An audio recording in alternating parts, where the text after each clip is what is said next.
मा बेमारनि थाखाय बेबादि आथिंनि आसिनि थैखौनो गावनानै दिहुनखो भिडिअखौ नायलांदो अब्लानो मोनथिनो हागोन।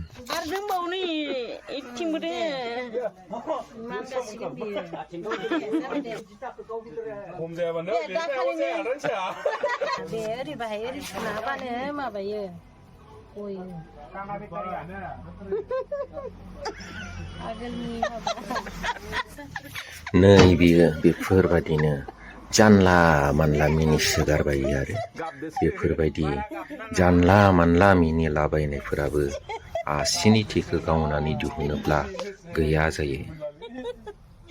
आगोलावसो बे सांदावनांगोन बेखौ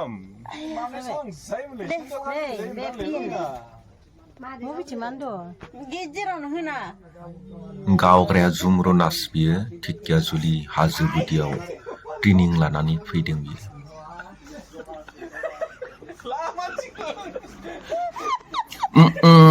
गेसाव खिफिना होलायबाय आरो जोबोद गेसाव खिफियो बियो आरो बेफोरबायदि गेसाव खिफिनायाबो गैया जायो आरो बेबादि आसिनि थैखौ गावनानै दिहुनोब्ला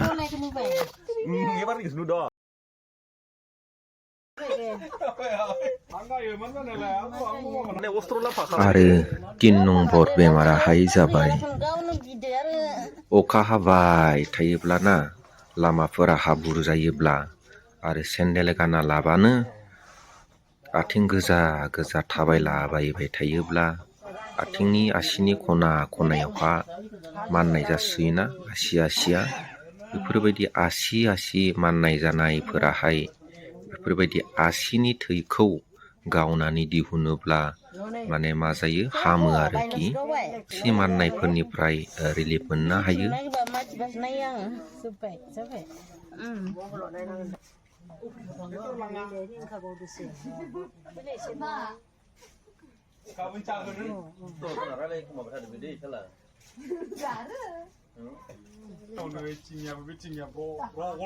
लासावहाना नैबे आसि बिमाखौ गावनाय जायो।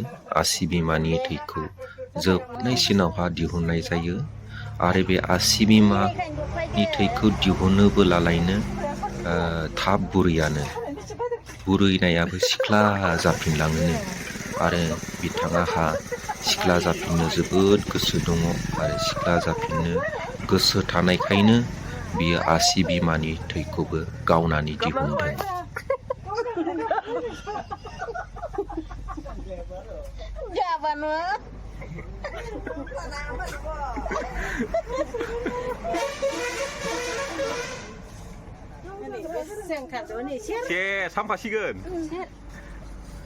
बे भिडिअखौ नायनानै नोंथांमोना गावसोरनि आसिफोरखौ बिजिजों गावनानै दाला नङाबोला सेक्टिभफोर जानो हागौ बेखौनो आङो नोंथांमोननिसिम खावलायनाय थाबाय।